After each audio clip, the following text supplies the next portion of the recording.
पटना और लखनऊ आज के समय में दो ऐसे शहर हैं जो भारत के विकास में अपना अतुल्य योगदान देते हैं। पटना जहां बिहार की राजधानी है, तो वही लखनऊ भी उत्तर प्रदेश जैसे बड़े राज्य की राजधानी है। पिछले कुछ वर्षों में दोनों ही शहरों ने विकास की राह में कई कीर्तिमान स्थापित किए हैं। तो चलिए आज इन दोनों शहरों की विरासत के साथ साथ आधुनिकता पर एक नजर डालते हैं। उसके बाद आप तय करके बताइए, पटना या लखनऊ कौन ज्यादा तेज गति से विकास कर रहा है।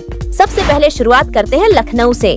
नवाबों के शहर के नाम से प्रसिद्ध लखनऊ शहर भारतीय राज्य उत्तर प्रदेश की राजधानी होने के साथ साथ उत्तर प्रदेश का लार्जेस्ट सिटी है।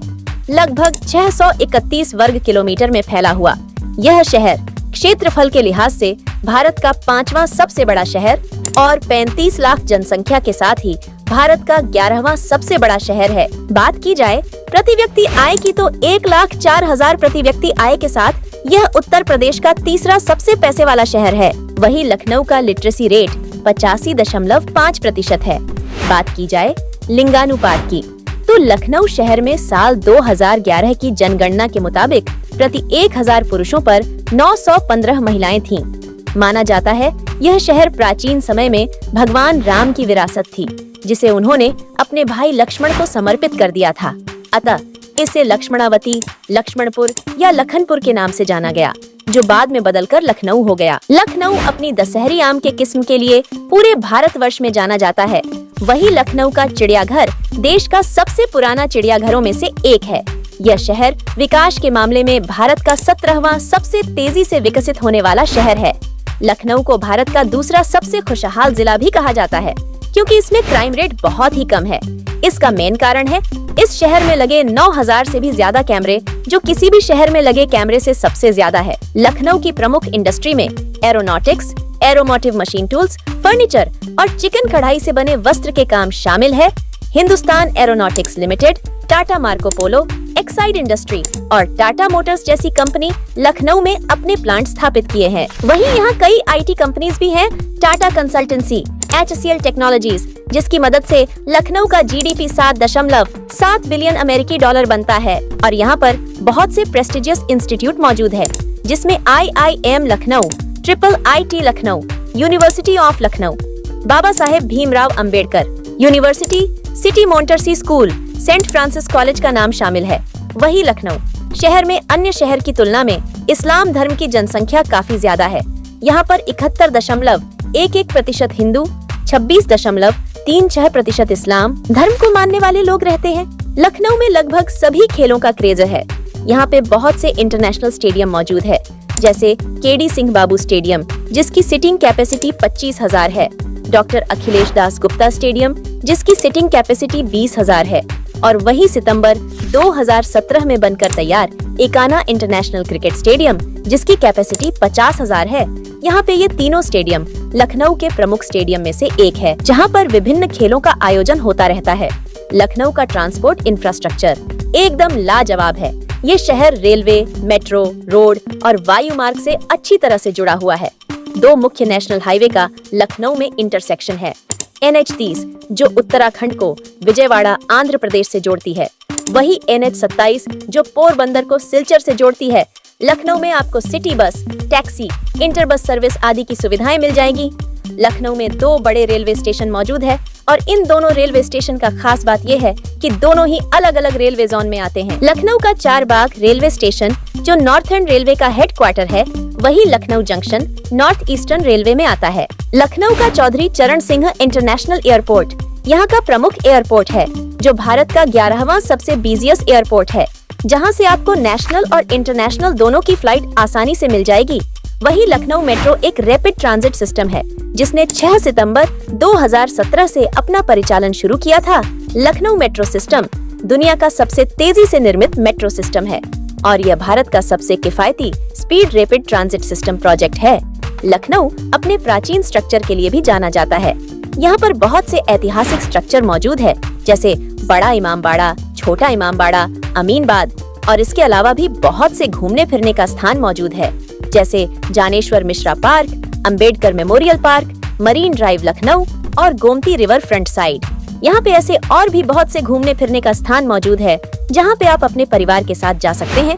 इसके अलावा लखनऊ में जल्द ही 4 नई आवासीय योजनाएं लॉन्च की जाएंगी। अब बात कर लेते हैं पटना शहर के बारे में। पटना भारत के ऐतिहासिक शहरों में से एक है, जिसे बहुत सारे नाम से जाना जाता था, जैसे पाटलिग्राम, पाटलिपुत्र, पुष्पपूरण और अभी पटना के नाम से जाना जाता है। कहा जाता है कि पटना का नाम हिंदू देवता पटन देवी के नाम पे रखा गया है, जिसका प्राचीन मंदिर अभी भी पटना में मौजूद है। पटना बिहार की राजधानी होने के साथ साथ बिहार के सबसे विकसित शहरों में से एक है। पूर्वोत्तर भारत में पटना को कोलकाता के बाद दूसरा सबसे विकसित शहर माना जाता है। यह शहर 250 वर्ग किलोमीटर क्षेत्र में फैला है, जो क्षेत्रफल के लिहाज से भारत का 15वां सबसे बड़ा शहर। वहीं लगभग 25 लाख की जनसंख्या के साथ यह भारत का 19वां सबसे बड़ा शहर है। बात की जाए प्रति व्यक्ति आय की तो लगभग 1,14,500 रुपए प्रति व्यक्ति आय के साथ यह बिहार का सबसे अमीर शहर है। पटना शहर की एवरेज लिटरेसी रेट 83.37% है। वही लिंगानुपात की बात करें तो यहाँ पर प्रति 1000 पुरुषों पर 885 महिलाएं हैं। पटना बिहार के अन्य जिलों के मुकाबले काफी आगे निकल चुकी है, इसीलिए बिहार के कोने कोने से लोग पटना में निवास करने आते हैं। पटना को विद्यार्थियों का गढ़ भी कहा जाता है, क्योंकि बिहार के कोने कोने से विद्यार्थी यहाँ पे तैयारी करने के लिए आते हैं और बिहार की इकोनॉमी में पटना सबसे महत्वपूर्ण योगदान देती है। पटना से भारत की सबसे पवित्र नदी गंगा नदी भी गुजरती है। गंगा नदी के अलावे पटना से 3 और नदियां भी गुजरती है, सोन, गंडक और पुनपुन नदी। One of the oldest city Patna की खोज लगभग 490 ईस्वी में मगध के राजा के द्वारा हुआ था। पटना शहर बहुत से एस्ट्रोनॉम का घर भी रहा है, जैसे आर्यभट्ट और चाणक्य। 19वीं सदी तक यह शहर भारत का मेजर ट्रेडिंग और कमर्शियल हब था। आजादी के बाद ट्रेडिंग में थोड़ी सी गिरावट तो जरूर आई है, लेकिन यहाँ की इकोनॉमी में कोई भी फर्क नहीं पड़ा है। पटना पूरे वर्ल्ड में 21वां और भारत में 5वां सबसे तेजी से विकसित होने वाला शहर भी है। वहीं पटना रेल, रोड और एयर मार्ग तीनों रूप से जुड़ा हुआ है। Patna east west highway corridor से लगभग 100 किलोमीटर की दूरी में स्थित है तथा पटना से NH30 और NH31 और NH2 गुजरती है, जो पटना को रोड का एक अच्छा कनेक्टिविटी प्रदान करती है। वहीं पटना का लोकनायक जयप्रकाश नारायण इंटरनेशनल एयरपोर्ट बिहार का सबसे बड़ा एयरपोर्ट है, जो पटना को देश के बड़े बड़े शहरों से जोड़ती है। पटना में बहुत से रेलवे स्टेशन अपनी सेवा प्रदान कर रहे हैं, पर उसमें पटना जंक्शन सबसे बिजिएस्ट रेलवे स्टेशन है। यह बिहार का ही नहीं बल्कि पूरे भारत का बिजिएस्ट रेलवे स्टेशन में से एक है। यहाँ दिल्ली कोलकाता मेन लाइन में स्थित है। पटना जंक्शन के अलावा यहाँ 4 और भी बड़े बड़े स्टेशन मौजूद हैं, जिसमें से राजेंद्र नगर टर्मिनल, पाटलिपुत्र जंक्शन, दानापुर और पटना साहिब इसमें शामिल है। चलिए अब जान लेते हैं पटना के कुछ प्रमुख टूरिस्ट पैलेस के बारे में। गोलघर इसे ब्रिटिशर्स द्वारा अपने सैनिकों के लिए अनाज को संग्रह करके रखने के लिए बनाया गया था। अभी यहाँ पर एक ऑब्जर्वेशन डेक भी बनाया गया है, ताकि गंगा और शहर के नजारों को आप देख सके। इसके अलावा आप सभ्यता द्वारा तख्त श्री पटना साहिब, इंदिरा गांधी प्लेनेटेरियम, जिसे एशिया का लार्जेस्ट प्लेनेटेरियम होने का दावा भी किया जाता है।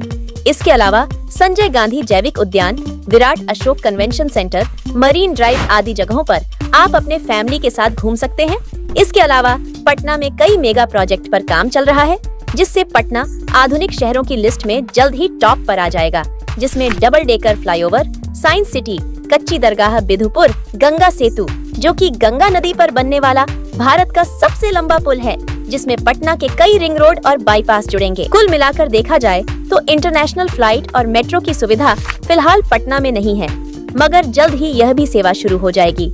बहरहाल आपको इन दोनों शहरों में ज्यादा डेवलप कौन लगा, कमेंट में जरूर साझा करें। मिलते हैं अगले वीडियो में।